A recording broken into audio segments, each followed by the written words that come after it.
Bonjour à tous et bien bienvenue dans ce nouvel exercice, deuxième de la série pour débutants toujours.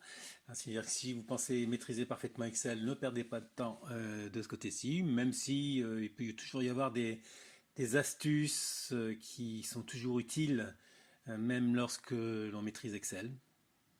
Des astuces qu'on ne connaît pas forcément, alors bon, à vous de voir. L'objectif de l'exercice consistera, là en l'occurrence ici, simplement à remplir les zones de sous-totaux et de totaux. Alors évidemment, a priori, comme ça paraît très simple, mais justement, comme c'est simple, c'est l'occasion pour voir les techniques qui permettent d'aller un petit peu plus vite, plutôt que parce qu'il y en a qui s'amuseraient à faire des sommes, évidemment, cellule par cellule, ou alors tout un tas d'autres choses, ou alors qui se recopieraient juste ici. Enfin bref, on va voir la meilleure technique, à mon sens, évidemment, je peux me tromper, qui permet de remplir ce tableau-là. Alors, avant de passer aux formules, quelques explications sur la conception de ce tableau-là. D'abord, là, on voit à l'intérieur qui a des kilos-euros. Kilo-euro, ce n'est pas une unité traditionnelle monétaire reconnue en ce sens. Alors, évidemment, certains vont me faire remarquer qu'il y a incohérence entre les données de titre ici et le tableau et les valeurs numériques. Ouais, c'est vrai. Donc il y a incohérence puisque là on a le kilo euro et puis que l'euro n'était pas présent en 94. Mais bon, je me suis pas amusé à refaire un nouveau tableau avec les bonnes dates. Donc sachant que ce qui m'intéresse dans ce genre d'exercice, c'est surtout la logique des formules, hein, la logique Excel, plutôt que de vérifier la cohérence des informations qui sont présentes dans les tableaux. Voilà, ça étant dit, comment on met kilo euro ou kilo franc ou ce que vous voulez à l'intérieur des cellules, hein, bien, le principe consiste à les sélectionner. En l'occurrence, ici, on pourrait sélectionner tout le tableau puisque même les totaux seront concernés par cette unité monétaire. Et dans l'onglet Nombre, ici, on choisirait du personnaliser. Et dans la zone type ici, on mettrait le format qui va bien, donc dièse, espace, dièse, dièse, 0 et entre guillemets espace kilo euro avec derrière vous voyez que j'ai rajouté des espaces avant de fermer le guillemet. Pourquoi? Tout simplement pour pouvoir décaler de la bordure droite de la cellule la valeur, tout simplement. Ça permet de laisser aligner en alignement horizontal en standard. Là, on voit que c'est pas aligné à droite ni quoi que ce soit. C'est une valeur numérique, même s'il y a marqué kilo euro dedans. D'ailleurs, on voit que dans la barre de formule, dans la cellule qui est actuellement active, c'est-à-dire la cellule B4 ici, c'est marqué 20 et non pas 20 kilo euros. On ne saisit surtout pas kilo euros dans la cellule par elle-même, mais simplement on le met en format de nombre. On peut rajouter n'importe quel texte à l'intérieur de la cellule, même si ça reste une valeur numérique de cette façon-là. Donc les espaces permettent de décaler de la bordure droite ici, de faire un petit décalage vers la gauche. Voilà, surtout ne pas mettre l'espace avant le guillemet, parce que cela aurait pour effet, si je mets un espace ici, d'ailleurs là on le voit dans l'exemple au-dessus, il nous afficherait 0 kilo euro. Parce que tout espace en dehors des guillemets, mis à part celui du format du nombre par lui-même, donc tout espace juste avant le guillemet, divise en affichage uniquement la valeur de la cellule par 1000. Ça ne veut pas dire pour autant que la cellule contiendrait 0. Elle contiendrait quand même 20, mais affichage 0. Je fais comme ça. Donc, là, il y a partout, il y a du 0. En revanche, les cellules ne contiennent pas 0. Elles contiennent véritablement leur véritable valeur. Je l'ai précisé dans le premier exercice pour débutants. Ce que l'on voit dans la feuille de calcul, ce n'est pas obligatoirement ce qui est dans les cellules.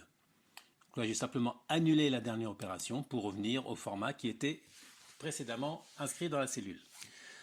Ensuite, qu'est-ce que je peux dire? Pour des pays ici que je peux sélectionner en sélectionnant chaque bloc, j'appuie sur la touche CTRL du clavier, je reste appuyé pour sélectionner les autres blocs, comme ceci. On peut les décaler vers la droite si on veut faire des indentations directement avec l'outil augmenter le retrait. Voilà pour ce qui est de la conception même du tableau. Ensuite, donc, on va passer directement aux formules. Je vais commencer par les sous-totaux par continent. Alors là, a priori rien de mieux qu'une somme automatique, hein. Donc somme automatique, on est dans le ruban onglet Home, on va directement dans somme automatique, il nous propose automatiquement les 4 cellules du dessus. Il suffit de valider. Ensuite, je resélectionne la première cellule où apparaît le résultat et je recopie jusqu'au bout. Je ne m'arrête pas au trimestre 4, puisque la logique de la somme, elle est valable jusqu'au bout. Quand je fais ça, évidemment, là, je constate qu'il y a marqué 0 parce que pour l'instant, il n'y a encore rien de présent au-dessus de la cellule de 1994 ici, hein. En revanche, ce que l'on peut constater, c'est que ici, on voit que la mise en forme de la cellule qui était en grise a été changée. Et la mise en forme, c'est la mise en forme de la première cellule qu'on a recopiée. C'est comme si ici, en l'occurrence, on recopiait tout jusqu'au bout. Après avoir recopié, on constate à droite, ici, le petit bouton Option de recopier incrémenté, dans lequel on va pouvoir choisir une option complémentaire. Donc, par exemple, recopier les valeurs sans la mise en forme.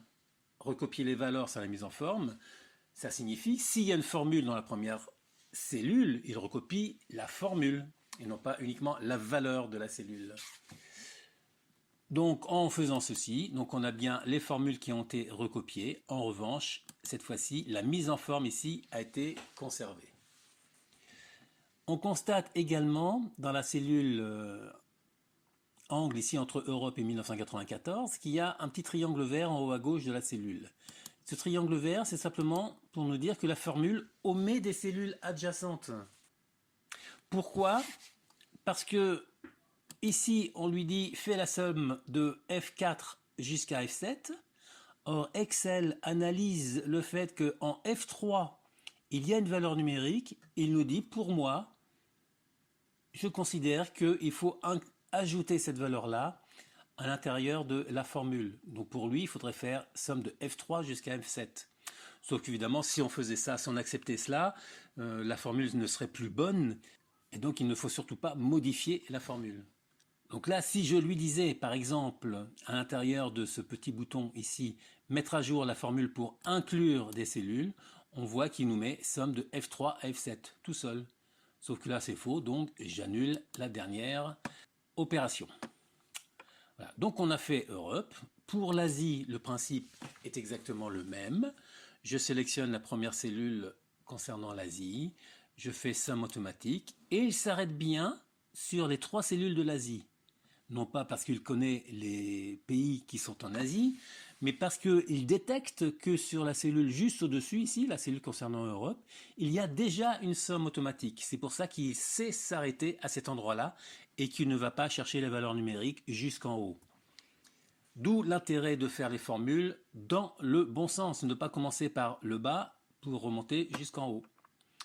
Donc même principe, je valide, je prends la première cellule et je recopie jusqu'au bout. Avec toujours l'idée de dire il faut recopier les valeurs sans la mise en forme pour conserver les mises en forme là. Et une chose tout de suite que je vais remarquer, c'est que pour Amérique en dessous, il y a 3 pays à additionner, ce qui correspond à la même logique que pour l'Asie, où il y avait également 3 pays. Donc les cellules étant toujours sélectionnées, plutôt que de refaire la manipulation, de faire la somme automatique, de recopier jusqu'au bout et de demander à recopier les valeurs sans la mise en forme, je vais simplement faire un CTRL-C pour copier l'intégralité des formules ici, sélectionner la première cellule Amérique et un CTRL-V pour coller. Pour les sous-totaux, dans ce sens-là, c'est terminé. Il nous reste le total Amérique à effectuer. Et pour le total Amérique, en cliquant sur somme automatique, donc évidemment j'ai sélectionné la première cellule qui concerne le total général. Donc je clique sur somme automatique et il sélectionne de lui-même les 3 sous-totaux intermédiaires. Ça veut dire que quand on pratique de cette façon-là, Excel est capable d'aller chercher les cellules où il y a déjà des sommes automatiques au-dessus. Et si on augmentait le niveau d'imbrication des différents totaux, et des sous-totaux, etc., il serait capable de détecter des sommes de sommes, etc., etc. Donc il me suffit là aussi de valider, entrer, resélectionner la première cellule où apparaît le résultat, recopier jusqu'au bout en demandant à recopier les valeurs sans la mise en forme. Voilà pour cette partie-là. Ensuite, il nous reste à faire les sous-totaux par année et ensuite le total général.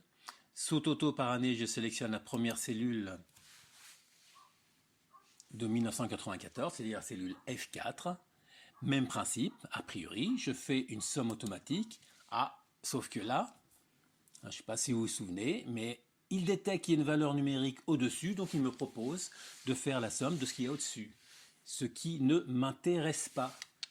Donc sans toucher à quoi que ce soit d'autre, j'ai juste appuyé sur somme automatique. Il me suffit de lui montrer ce qu'il y a à additionner. Voilà, les 4 trimestres de l'année 1994. Ensuite, on peut valider, entrer. On se remet sur la première cellule où on vient de faire la formule et on va recopier. Alors là aussi, j'en vois quelquefois qui recopient juste là et essayent de refaire la formule, etc. en dessous, les unes après les autres. Bien non, parce que l'on fasse la somme vers le haut ou que l'on fasse la somme vers la gauche, à cet endroit-là, à l'intersection des colonnes et des lignes ici, c'est exactement le même résultat. Tableau à double entrée, donc on peut directement recopier la formule jusqu'en bas. Évidemment, il nous a supprimé les lignes de séparation ici, donc même principe que tout à l'heure dans le sens horizontal, on va demander à recopier les valeurs sans la mise en forme. Je ne clique pas ailleurs, je laisse tout sélectionner. Pourquoi ? Parce qu'on a additionné 4 cellules vers la gauche et la logique est exactement la même pour 95 et 1996. Aussi, il me suffit de faire un CTRL-C, copier l'ensemble des cellules, me mettre sur la première cellule de 1995 et faire coller, CTRL-V. Directement, on voit que ça clignote toujours ici, donc il est toujours dans le presse-papier. Je peux me positionner sur la première cellule de 1996 et faire CTRL-V pour coller. Donc là, il a recopié ensemble les formules et les formats. Donc c'est pour ça que les bordures ici sont présentes. Et ensuite, il me reste à faire le total. Donc surtout, total, évidemment, il ne faut pas s'amuser à faire un CTRL-V parce que le CTRL-V irait chercher les 4 cellules à gauche de total, ce qui n'est pas du tout ce que l'on veut. Donc là, on se remet sur la première cellule totale et on peut faire une somme automatique. Somme automatique, donc il va bien chercher les 3 années qui nous intéressent. Il suffit de valider et ensuite, avec la première cellule que l'on vient de faire, de recopier jusqu'en bas en demandant à recopier les valeurs sans la mise en forme. Le tableau est rempli. Maintenant, un petit complément, puisque là, on a fait les formules. Qu'est-ce qu'il nous reste à faire? Enfin, qu'est-ce qu'il nous reste à faire? Quel est l'intérêt de faire des formules selon ce principe-là? Si vous avez fait correctement la formule, le fait de cliquer n'importe où dans le tableau, quand je dis n'importe où, évidemment, c'est n'importe où. Hein, même si vous n'avez pas la même cellule que moi, on s'en fiche. Dans l'onglet Données du ruban Office, il y a quelque chose qui s'appelle Grouper et on peut demander à faire un plan automatique. Voilà le plan automatique. Le plan automatique ajoute des petits boutons au-dessus des en-têtes de colonnes et à gauche des en-têtes de lignes. Avec des chiffres à cet endroit-là, vers la gauche et au-dessus, là, ici, qui nous permettent de gérer des plans. Par exemple, ok, ce qui m'intéresse, les sous-totaux intermédiaires, trimestre, ça ne m'intéresse pas, je veux que les totaux par année, ben je regroupe que les totaux par année. Même chose dans l'autre sens, ce qui m'intéresse, c'est uniquement les continents par année, voilà. Et si vous voulez uniquement le total général, vous avez le bouton 1 qui permet d'avoir le total général. Ça veut dire qu'on peut décliner autant de le tableau dans différentes structures sans être obligé de refaire d'autres tableaux de synthèse. Et on peut éventuellement dire, ok, ce qui m'intéresserait, ce serait de garder uniquement les 4 derniers trimestres, les précédents, j'en veux pas. Donc on peut les masquer avec les boutons moins qui sont à l'intérieur de la zone ici. Donc on peut gérer tout cela comme on le veut. Même chose ici, je me mets sur 2 et j'appuie juste sur le plus qui est en face d'Amérique pour avoir uniquement Amérique. Voilà. Et si vous voulez retrouver l'intégralité du tableau sans le plan automatique, dans le bouton dissocier de l'onglet données, vous pouvez demander à dissocier et demander à effacer le plan. Effacer le plan, ça n'efface pas le contenu du plan, ça efface les boutons de plan. C'est-à-dire qu'on se retrouve avec le tableau dans son intégralité. Eh bien, voilà un petit exercice simple que vous pouvez mettre en pratique. Probablement d'autres exercices dans la semaine qui va venir. À ciao, bonsoir, prenez soin de vous.